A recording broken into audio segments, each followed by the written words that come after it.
So no doubt it is upon you to emulate the Salafus Salih and how they were with regard to their children and what attention they would pay to their children in terms of their cultivation and guidance, nurturing them upon piety. Ibrahim al-Nakha'i, rahimahullah ta'ala, from the Tabi'een, he said that they would discipline. Who is he talking about? He's talking about those who came before him, the Sahaba.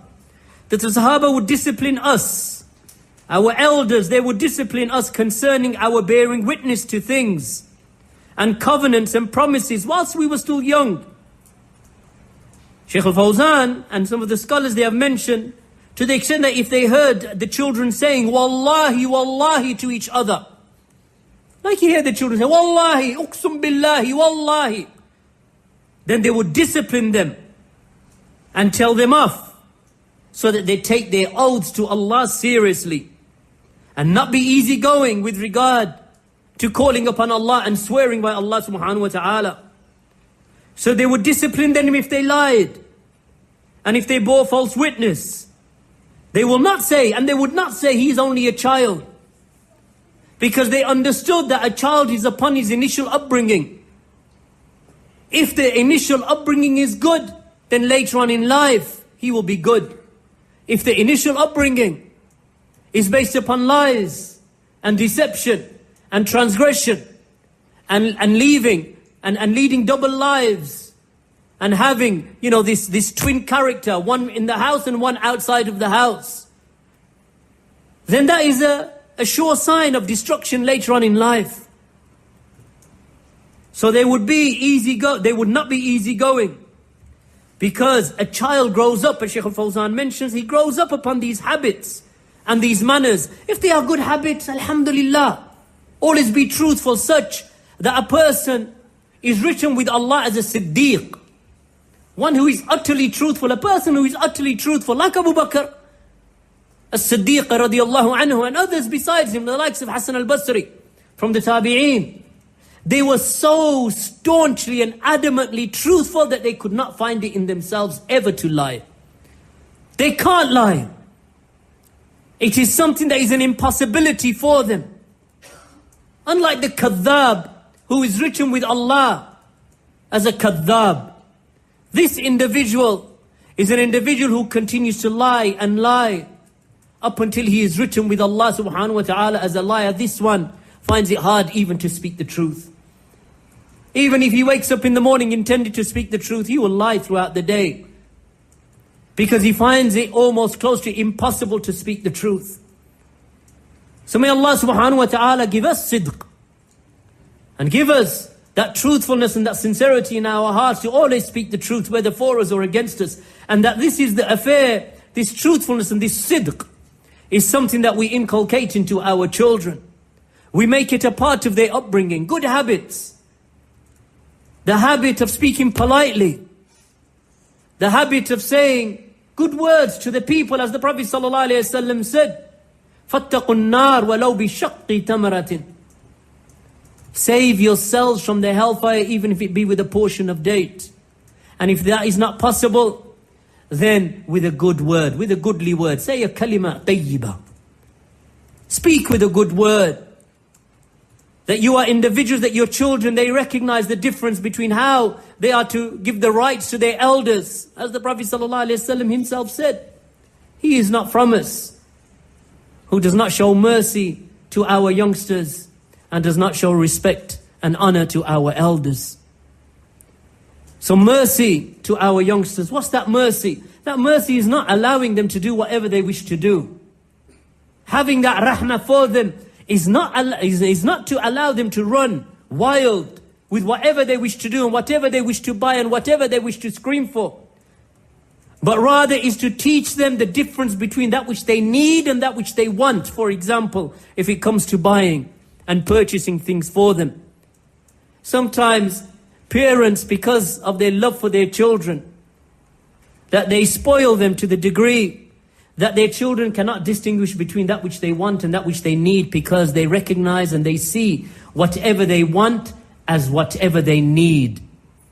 The wants and needs are different. A child may want something because It is something that is decorative or something that is beautiful, that something that he wants, which is not necessarily something that he needs.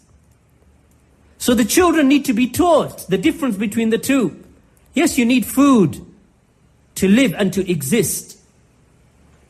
But you may want food, you may desire food that you want. But that may be beyond your needs, something that you don't actually need. Clothing that you don't actually need, so you have a surplus.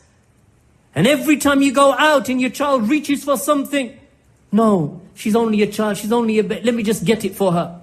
Because I remember, like you find some parents saying, I remember when I was young, I wanted things that I couldn't have. So now, what do they want to do? They want to, implant their own lost youth upon their children.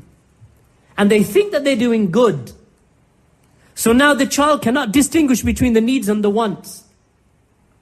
So therefore, those are the children that when they grow up, that they are the ones who take life as if this is the life and there is no akhirah. Because everything is I want and I want and I want, and there's no giving. There's no, everything is israf, everything is going overboard. Because we don't distinguish. Because many of us, we may come from poor backgrounds when we were young. So Allah subhanahu wa ta'ala gives us wealth. So what do we do with that wealth? We spoil our children. And we let them speak impudently in front of us, in front of others. They speak when they should be quiet. When they should listen, they speak. When adults are busy in conversation, they are the ones dragging the father, pulling his arm and pulling the mother's hair. And she just laughs, or he laughs it off. And the child may be 9 or 10 at that time.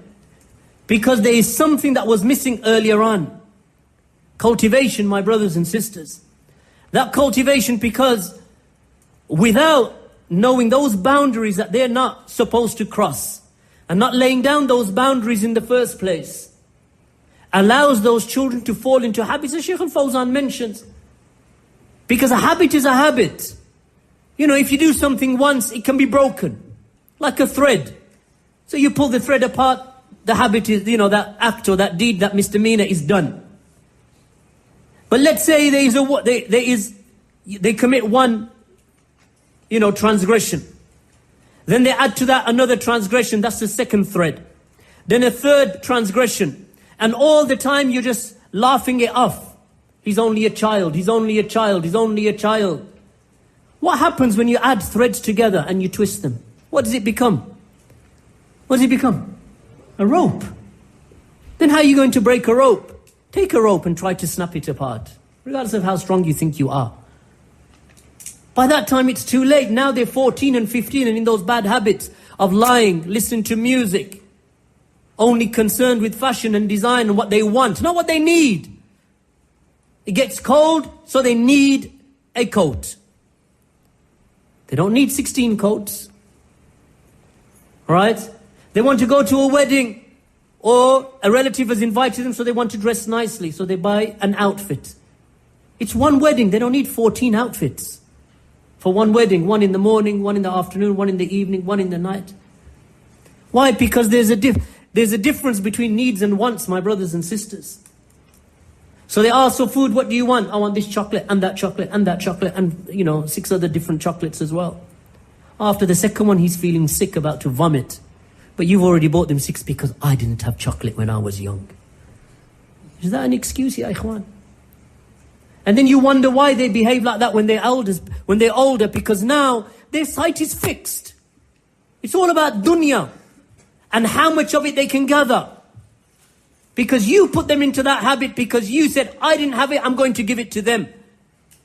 Right? Because now you're lost youth, and when you were deprived and when you were in poverty, now somehow you think that you can, implant what you lost, your lost youth, you want to put it into your children, you think you're doing khair.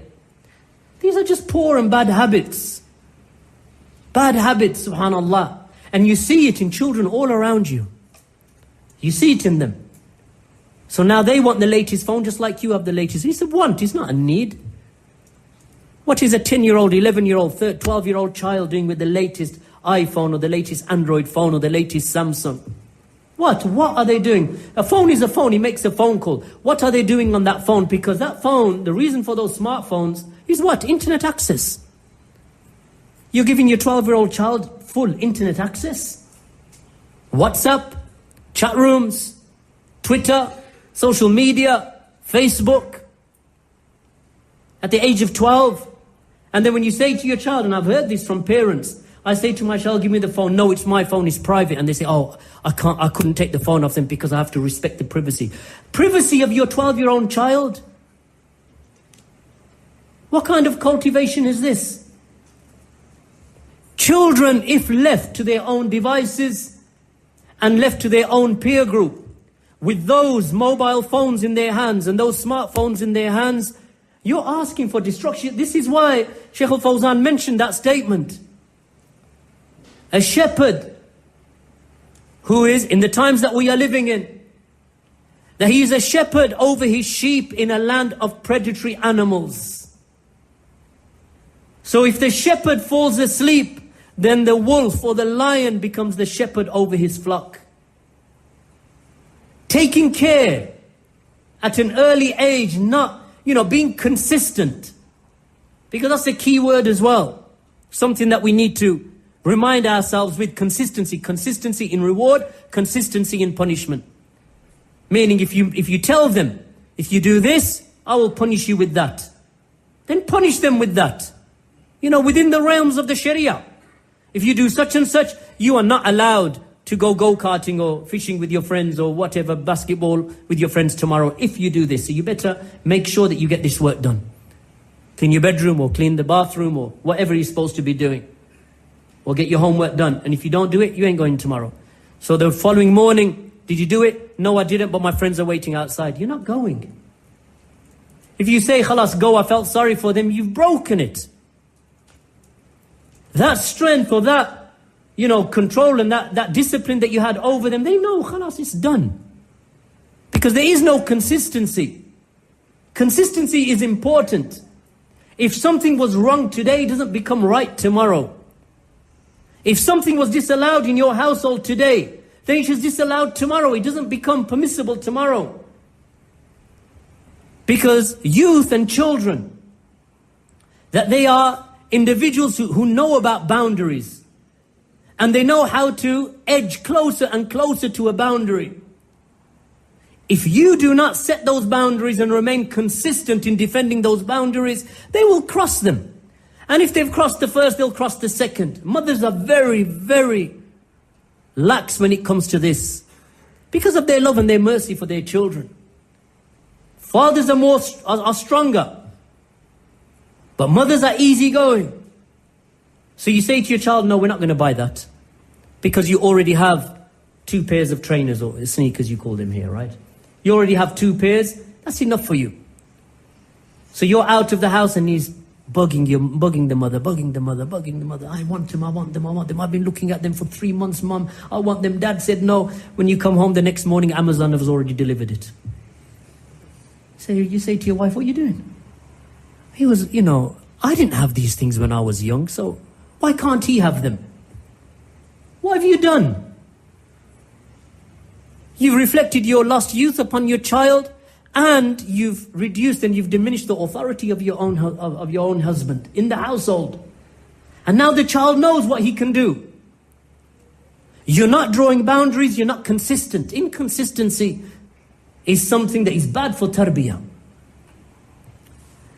It is important, likewise, my brothers and sisters, to keep our children guarded and protected from the muharramat, from the forbidden affairs, and from the munkarat, the reprehensible affairs. And to warn them from that, to cultivate in their hearts, to have hatred and dislike for those things that are harmful to them, harmful to their religion, that will cause them regret in this life and regret in the hereafter. So now you are training them. You are training them to hate that which Allah hates and to love that which Allah loves. Right? And they know that if I fall into this, it will cause me regret in this life and the next and the next life. So many parents don't place importance upon this. And what do they say? Oh, they're too young at this moment. They are not obligated with the legislation. It's true. A 9-year-old is not obligated with the legislation. Meaning that if that child was to fall into, a sin or something that they're not supposed to do, then the pen is lifted up until they reach the age of adulthood. So what do you do as a parent? You allow them to get away with it. And this is something, and when it is said to them, why do you allow your children to watch this or listen to that, or dress in this manner or dress in that manner? And then they say, well, they're only still young and the Sharia doesn't apply to them. It's because, my brothers and sisters, you have not put your children into the habit of knowing the difference between right and wrong. Of course, we don't say that a young girl at the age of 8 and 7 has to wear the niqab and the hijab and the jilbab. She doesn't. But most young girls want to dress like mum. Most young girls, if you have daughters, you know that. They want to dress like mum. And most young boys, they want to dress like dad.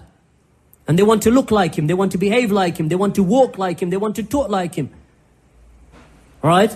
And you may come home one day and your wife will say, your son was imitating you today. He was trying to walk around like you and talk like you. Because that's what sons are like. And when the mother gets up to pray in the house, what does the daughter do at the age of 7? She runs around trying to look for some piece of cloth that she can wrap around herself, and she prays the most amazing prayer. The prayer that you think, where do you get that from? One sajda. All right, praying in the wrong direction, the qibla's that way, she's praying that way. 7-year-old. All right, runs out the room, gets a toy, comes back and joins the prayer again. Why? Because they're imitating the parents. But if the parents are bad examples, and they haven't given those children those distinctions between right and wrong, and tamyiz, of course, because there is that which the fuqaha they mentioned with regard to the age of tamyiz. The age of tamyiz is the age of discernment. The age between which a child begins to recognize right from wrong. And they become shy over affairs. Between the ages of, normally the ulama, they say between 7 and 9. Some of the ulama, such as Shaykh al-Albani and Ibn Taymiyyah, say that when a boy reaches the age of tamyiz, he becomes a mahram for his mother upon a journey. Because that's what tamyiz is, right? Tamyiz is to have the ability to distinguish between right and wrong. And most boys between 7 and 9, they begin to recognize that. When a stranger walks into the house, the boy thinks, what's he doing in the house? He's not supposed to be in the house. A boy will know that. Even a girl, 7 and 9 will know that. Fulan is not supposed to be in the house. Because they recognize, of course, a 4-year-old, a 3-year-old won't know any different. Age of tamyiz. At the age of tamyiz, at the beginning of the age of tamyiz, what does Allah obligate? Command your children with the prayer at the age of 7. Right at the beginning of the age of tamyiz, Allah commands with the Prophet ﷺ commanded with the salah. And as he said in a narration, teach the child the salah at the age of 7. Teach them. Why now? Why? Because at that age now they're beginning to distinguish and to to decipher between that which is allowed and that which is not allowed. So as soon as that age comes in, the Sharia gives the parents guidelines on what to do with those children. And to be honest with you, anyone who has had children where the mother and the father are both practicing and they're both, upon the sunnah, following the madhab of the salaf, you find that your children actually want to imitate you. And it is, I have a grandson, 2 years old.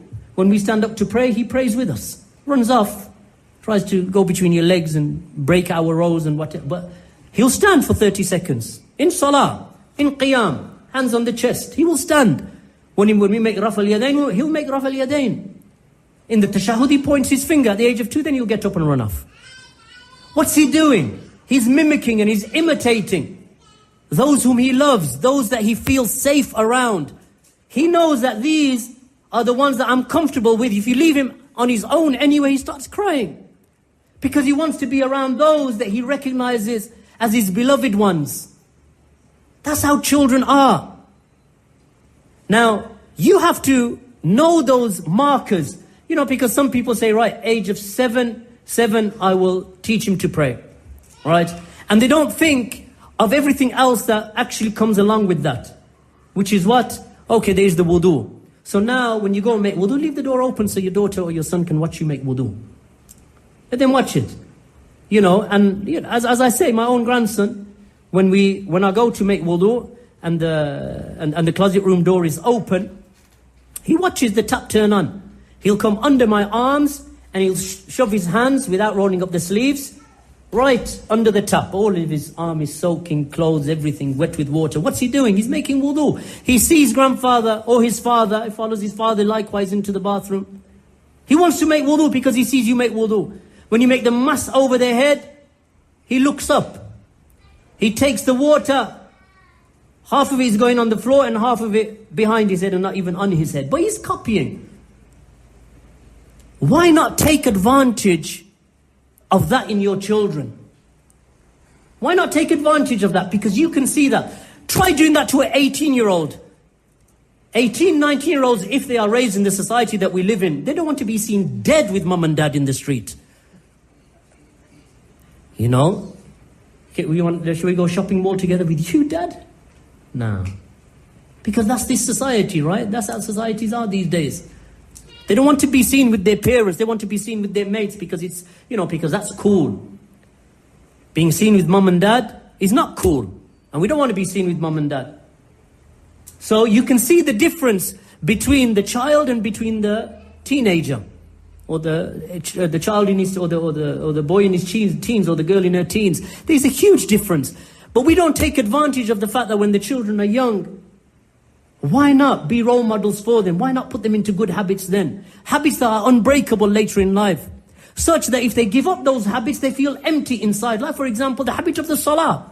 They've been praying the prayer for 15 years with you.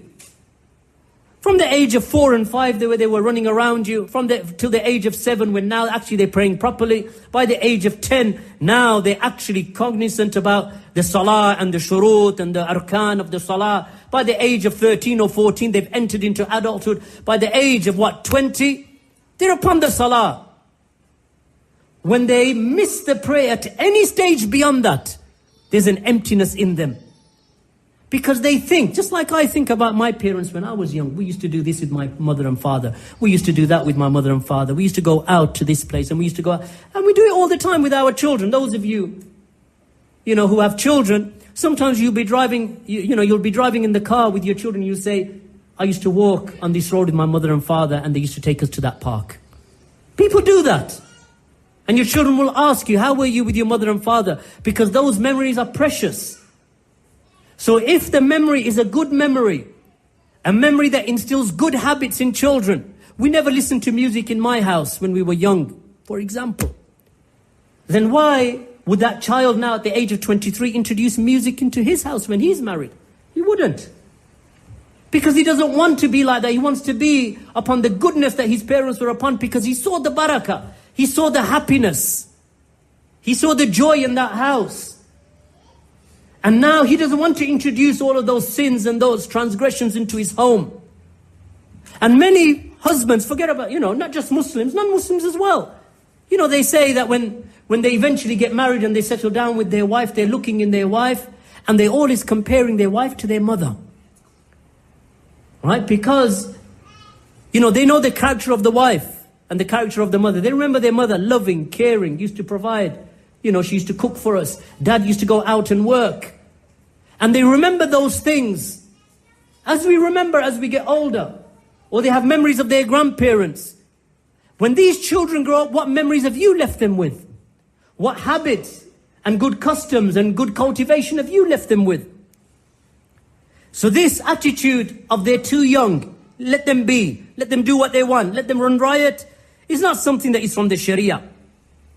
The Messenger of Allah, sallallahu alayhi wasallam, on an occasion, Hassan, his own grandson, Hassan bin Ali, radiyallahu anhuma. As a young boy, he was with the Prophet sallallahu alayhi wasallam, and he went. There were some dates that were gathered together, given ready for charity. So he's only a little young boy, he's a toddler. He went to the dates, he took a date, and he popped it into his mouth. And the Prophet sallallahu alayhi wasallam said, "Qih." Meaning, it's a term meaning, get it out of your mouth. Take it out of your mouth. And then the Prophet ﷺ said to him, don't you know, my son? Don't you know that we do not eat a thing which has been given in charity? Right from a young age, the Prophet ﷺ, a good habit that he's teaching him. In our times, the opposite is true.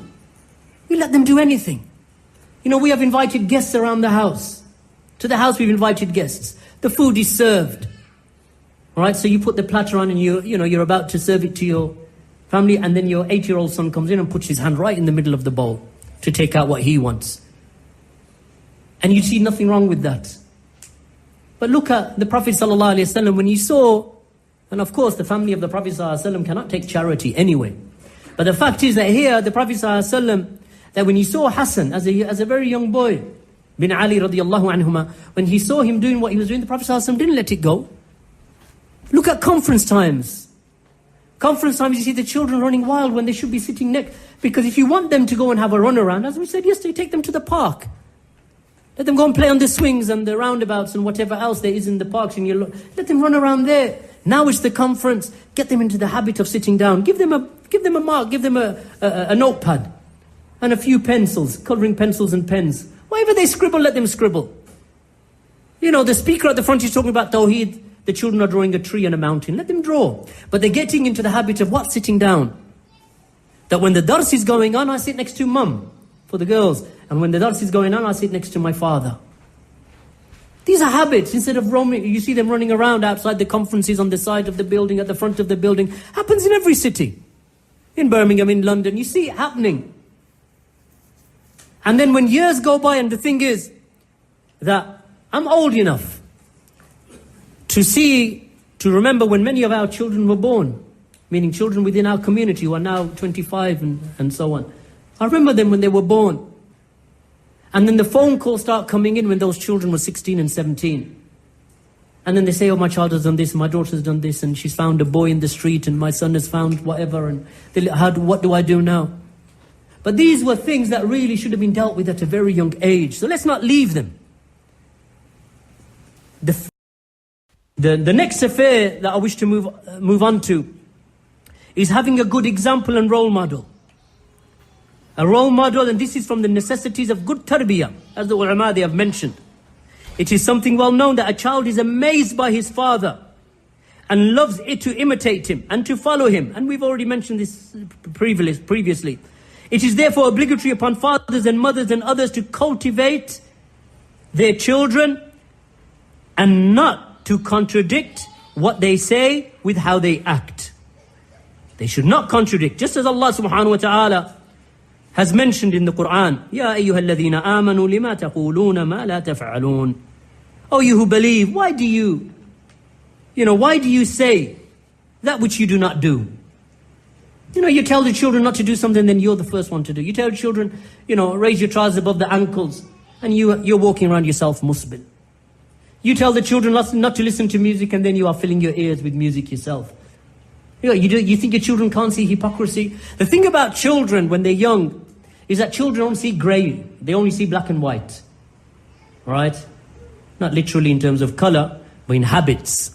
They see black and white. Dad says smoking is bad for you, but he's smoking.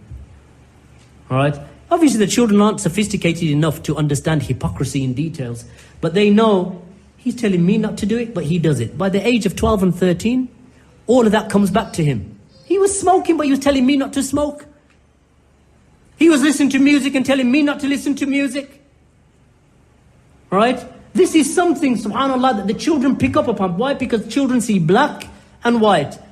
The sophisticated thought processes get developed later on, when they see that actually, people can fall short. And they recognize that. But that comes later. But by that time, the child himself may be lost. Right? And Allah subhanahu wa ta'ala said regarding the Prophet Shu'aib alayhi salam, that Shu'aib said to his people, وَمَا أُرِيدُ أَنْ أُخَالِفَكُمْ إِلَى مَا أَنْهَاكُمْ عَنْهُ إِنْ أُرِيدُ إِلَّا الْإِصْلَاحِ. He said, I wish not that I act in contradiction to you and to do that which I forbid you from.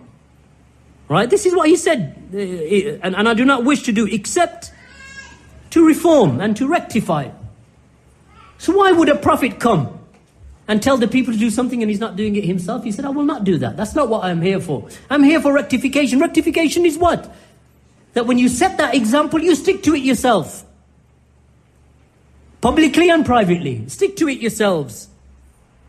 The poet said, do not forbid the creation and then do the thing yourself. Shame on you if you do that. You forbid the khalq of Allah subhanahu wa ta'ala for doing something, then do it yourself. Shame on you. Shame on you. And you should feel shame that you tell your children not to do something and then you do it yourself. And if you do it yourself because you have got into a bad habit, then seek forgiveness from Allah and tell Allah to protect your children from that and prevent it from yourself and strive for yourselves. Sisters, for example, and then there are mothers who can't resist applying some makeup before they leave the home. That lipstick has to come on, or something has to come on, or some jewelry has to come on. And the daughter's watching mum. And then the mum says to her child, don't you dare wear makeup when you leave the house. What's the child thinking? But you wear it, mum. But because mother's angry, the child is not going to respond, but the child has already, they've absorbed that. Mom's telling me to do something that she doesn't do herself. All right, we see other mothers who come and they wear the hijab correctly. Right, so in your house you tell your child, Islam, Islam, Islam, Sunnah, Sunnah, Sunnah. But you don't wear the hijab correctly. You don't wear the hijab correctly. Right, so the child thinks to himself or herself, she's always telling me Sunnah, obey Allah, but she's not obeying Allah. Children think in black and white. So they think, well, if she does it, I can do it. And if she doesn't condemn herself, she can't condemn me. Because that happens with children as they get older. Because sometimes when those youth come to you, and I say, Ya akhi, my son, nephew, what's wrong? He said, who are they to tell me what to do, uncle? Who are they to tell me? They do this and they do that and they tell me not to do it. She doesn't wear hijab correctly and she wants me to do it. They're talking about following the sunnah, but they don't follow the sunnah. Children, as they grow and into their teenage years, that they begin to absorb those matters, they see contradictions. And because they're still in that early stage of development, they've got a lot of growing up to do. They've still got a lot of years in front of them. So things are difficult for them. They can't really, that jigsaw puzzle in their mind is not really coming together yet. That comes later on in life with wisdom and ilm and experience. But that's not really there yet. And this is why, I have this, in all of the years that I've seen our youth, I've recognized that if you hold on to your children, you protect them between the ages of 12 and 19. Because that's when they have some quwwah and some strength. And now they are a bit more opinionated. Now they want to respond to you. Protect them between the ages of 12 and 19. Right? At this stage, they should be closer to you than they ever were before or after. Because this is the vulnerable age. This is the age where they want to discover. They want to experiment. They're seeing other kids doing something. Why can't I do it? They see other kids smoking or drinking or listening to music or fornicating or going off to the movies or going off to clubs and bars. They're tempted by that. At the age of 12, because they're physically weak, boys at that age and even girls at that age, they're still a bit timid and small bodily. But by the age of 15 and 16, they've actually physically grown. Right? So now, and I know that they're vulnerable. I mean, that's why you say, you were a teenager once. You've heard the statement, right? Oh, you were a teenager once. They're just teenagers. They're going through this teenage phase. But that teenage phase, you notice that many parents, that they let their children go off when they're teenagers. Let them go and discover themselves. But that's the age, actually, when you need to bring them closer to you and build that bond of family and companionship. Even stronger at that age. Not to let them loose and let them off the leash. No, now that you keep them close to you. Wherever you go, take them with you. You're going to a conference, take them with you. You don't say, I'm going to that's what you're doing. Well, I'm going to stay at home, Dad. So you leave the house, he's on the computer. Facebook and Twitter and this and whatever else is out there. Emailing this one and going to this website, downloading that. The dad's not here. I better plug in my iPhone and get whatever I want down from iTunes and I'm out. So what were you doing whilst I was at the dars? I was just doing some homework, Dad. Homework. This is the issue, you see, my brothers and sisters, that at a time when they're most vulnerable and they're prone to outside influences and dangerous influences. And the thing is, many other religions have recognized that. The Christians have recognized that. Many of the Jewish, denominations have recognized that. Right? And that's why there's a huge body of literature and books out there regarding children. How to protect them from the dangers of society. But the thing is, they come from the background or from the premise of living in a liberal society, and we know that we want our children to be raised in this liberal society anyway.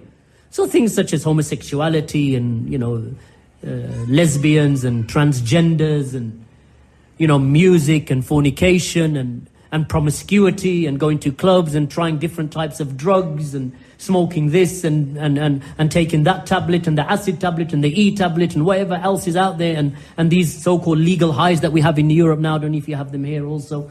That these types of things that they're experimenting with.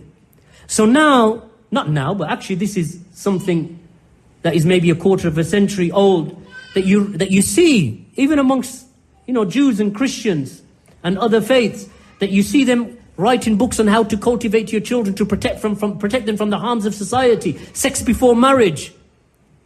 Right, but what does liberal society teach you? Liberal society says, well, as long as you've got a condom in your pocket, you're okay.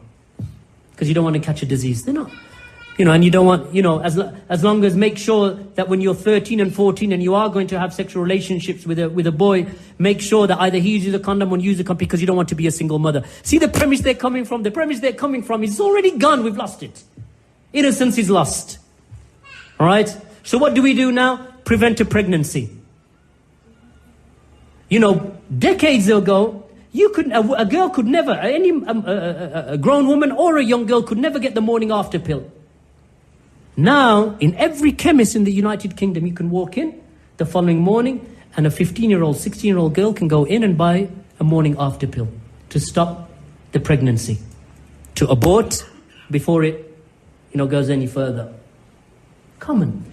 It's illegal for minors to have sex in England below the age of 16. They're not supposed to. But if they go to the doctor will write the contraception pill even for a girl of 13 years old. All right? So they've already decided that, we're already down that road. But there are people within, of course, amongst Muslims primarily, but even amongst other faiths, they don't want that for their children. No, this is not the society that we envision. This is not the society that we want. So how do we protect ourselves? We protect ourselves through education, cultivation, in Islam, of course, piety and sidq and ikhlas and thinking about the hereafter. Thinking about how you're going to face your Lord. Number one, as a parent. Number two, as a child, meaning as a youth, who's going to have to answer to Allah. Right? So these are issues, my brothers and sisters, that every Muslim, and more so the Salafi, because the Salafi, of course, is an individual who is the closest of all of the people in following guidance. And the Salafi is the most knowledgeable of the people. And the Salafi is the wisest of the people. And the Salafi is the one who puts everything in its proper place. That's the Salafi. Because the Salafi is guided by revelation. He's guided by the example of the Sahaba. He's guided by the example of the earlier generations. But also, he lives in the context of the society that he lives in, knowing how to behave.